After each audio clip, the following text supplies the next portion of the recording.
देखो अपन स्प्रिंग के बारे में पढ़ रहे थे।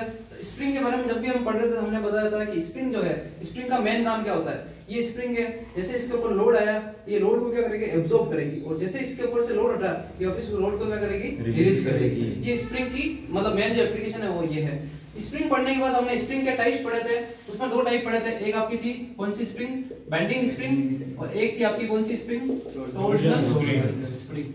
और टॉर्जनल स्प्रिंग के अंदर अपनी दो थी, एक थी आपकी ओपन कॉइल्ड और एक थी क्लोज स्प्रिंग, और एक थी आपकी क्लोज कॉइल्ड स्प्रिंग। आपको सिर्फ इतना याद करना, हेलिक्स एंगल का जो वैल्यू जो है वो अगर 10 से ज्यादा है तो अपना ओपन कॉइल आएगा, और 10 से अगर कम है तो आपकी कितनी आएगी, ठीक है, इसमें बराबर तुम देख लेना, तो अपना क्लोज कॉइल। हमको जो पढ़नी है वो ये पढ़नी है, ठीक है। ये देखो यहाँ पे स्प्रिंग का ये लिख रखा है। स्प्रिंग के मैंने देखो कुछ फार्मूले लिख रखे हैं, tau max first, second strain energy, third आपका फार्मूला है डिफ्लेक्शन, फोर्थ आपका फार्मूला है स्टिफनेस, फिफ्थ आपका फार्मूला है थीटा एंगल ऑफ ट्विस्ट, और सिक्स आपका फार्मूला है फ्लेक्सिबिलिटी, ठीक है। अब ध्यान से देखना, मैं यहाँ से आपको समझा रहा हूँ। ये आपका डायग्राम बनाया हमने, इसके ऊपर फोर्स लग रहा है आपका P, ठीक है, ये P लगा है। मैंने अभी आपको बताया इसका टोटल जो डायमीटर होगा वो क्या हो जाएगा आपका D। ये है आपका डायमीटर ऑफ स्प्रिंग, लेकिन इसका डायमीटर करना वायर का, ये छोटा D हो जाएगा। तो देखो मैंने यहाँ पे लिख दिया, R क्या है, रेडियस ऑफ स्प्रिंग, बड़ा कैपिटल D क्या है, डायमीटर ऑफ स्प्रिंग, छोटा D जो है इसको फाई भी बोल सकते हैं, डायमीटर ऑफ वायर, P जो है वो शियर फोर्स या शियर लोड है आपका, N आपका हो जाएगा नंबर ऑफ टर्न्स कितने हैं, और L जो है ये L क्या हो जाएगा, लेंथ ऑफ सर्कुलर स्क्वायर, और लेंथ क्या होता है देखो 2 इसका सर्कमफेरेंस इनटू इसकी लेंथ। सर्कमफेरेंस क्या होती है 2πr into number of turns कितना आ गया n। तो L की वैल्यू कितनी आ गई, L is 2πr into n। चलो ये सारी चीजें अपने आगे काम। सबसे पहले मैं क्लोज कॉइल हेलिकल स्प्रिंग के बारे में पढ़ रहा हूं। इसके ऊपर कौन सा लोड लग रहा है, एक्सेल पुल लग रहा है, ठीक है।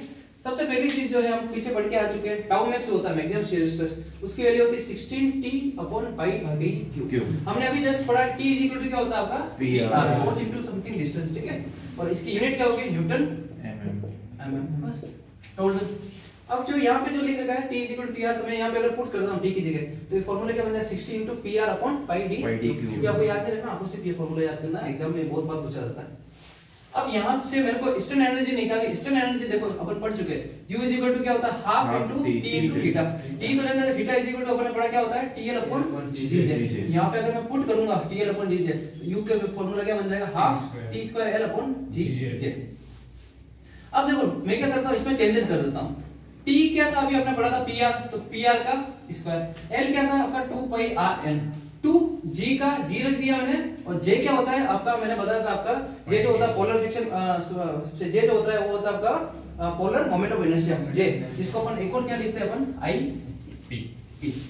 वो क्या होता है, जैसे I जो होता है सर्कुलर सेक्शन का होता है πd4/64, ठीक है। तो इसका J क्या हो जाएगा, J मतलब वो हो गया, अपन किससे निकालते हैं, परपेंडिकुलर एक्सिस थ्योरम से, Ixx + Iyy, तो उससे 2 टाइम्स आ जाता है, तब 64 से 2 कट गया πd4/32। तो मैंने देखो ये की ये वैल्यू यहाँ पे पुट कर दी। पुट करने के बाद जो चीजें कट रही है वो काट देता हूं, जैसे बहुत सारी चीजें इसमें कट रही है, वो काटने के बाद U जो आया स्ट्रेन एनर्जी, उसकी वैल्यू कितनी है 32p²r3n/GD। अब स्ट्रेन एनर्जी अपनी आ गई। स्ट्रेन एनर्जी के बाद हमको निकालना है डिफ्लेक्शन। क्या निकालना है, डिफ्लेक्शन। आप डिफ्लेक्शन को ऐसे भी लिख सकते हो, आप डिफ्लेक्शन को डेल्टा भी लिख सकते हो, जो आप चाहो वो लिख सकते हो, ठीक है। हमने कास्टिग्लियानो थ्योरम पढ़ी, क्या पढ़ी अपने, कास्टिग्लियानो थ्योरम। कास्टिग्लियानो थ्योरम जो फर्स्ट थ्योरम वो कहती है कि आप स्ट्रेन एनर्जी को लोड के रिस्पेक्ट में आप डिफरेंशिएट करो तो आपका क्या देगा, डिफ्लेक्शन की वैल्यू देगा, और इसी स्ट्रेन एनर्जी को आप मोमेंट के रिस्पेक्ट में डिफरेंशिएट करो तो आपके किसकी वैल्यू देगा, थीटा की। तो स्लोप को किससे रिप्रेजेंट करते हैं, थीटा से, और डेल्टा किससे रिप्रेजेंट करते हैं, डिफ्लेक्शन से। तो हम ये वाली फर्स्ट थ्योरम यूज कर सकते हैं। फर्स्ट थ्योरम मैंने देखो यूज करी, डेल्टा = क्या होता है, del/del p। U की वैल्यू कितनी होती है, U की वैल्यू अभी मैंने बताई 32p²r3n/GD4। अब देखो ये p है और ये p है, और अपन जानते हैं किसी का डिफरेंशिएट करते हैं p² का, ये 2p आ जाएगा, तो ये देखो 2p लिख दिया यहाँ पे, और बाकी पूरी टर्म जो होती है वो कांस्टेंट लिख दी।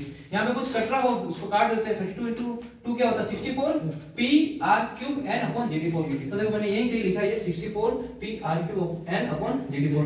ये हो गया आपका डिफ्लेक्शन निकल गया। डिफ्लेक्शन निकलने के बाद स्टिफनेस जो होता है हम पढ़ चुके हैं, स्टिफनेस बराबर क्या होता है, फोर्स पर यूनिट डिफ्लेक्शन। तो फोर्स तो हमने p लिख दिया है, तो यहाँ p का क्या लिख दिया मैंने, p का p लिख दिया, और डिफ्लेक्शन की वैल्यू मैंने निकाली 64pr3n/GD4। p से p कट गया तो k की वैल्यू कितनी आ जाएगी, ये ऊपर चला जाएगा GD4/64r3n। यहाँ से k भी निकल गया अपना स्टिफनेस। स्टिफनेस निकालने के बाद पहले इसको देख लेता हूँ, ये फ्लेक्सिबिलिटी होती है, और फ्लेक्सिबिलिटी क्या होता है 1/k।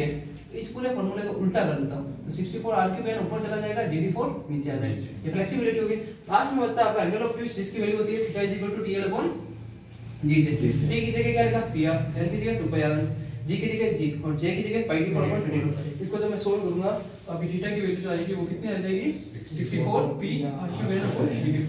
तो देखो ये 6 फार्मूला है, 101% यहीं से एग्जाम में आपके 2 से 3 मार्क्स के क्वेश्चन अगर आ भी गए, वैसे क्वेश्चन यही आते हैं। ये फार्मूला कभी ये पूछ लेता है स्ट्रेन एनर्जी क्या होती है, कभी ये पूछ लेता है, कभी स्ट्रेन एनर्जी पूछ लेता है, कभी डिफ्लेक्शन पूछ लेता है, कभी स्टिफनेस पूछ लेता है, कभी फ्लेक्सिबिलिटी पूछ लेता है, कभी एंगल ऑफ ट्विस्ट, इसको क्या बोलते हैं थीटा को एंगल ऑफ ट्विस्ट। ये सारी चीजें स्ट्रिंग, इससे बाहर आपका कुछ भी नहीं आएगा। बताओ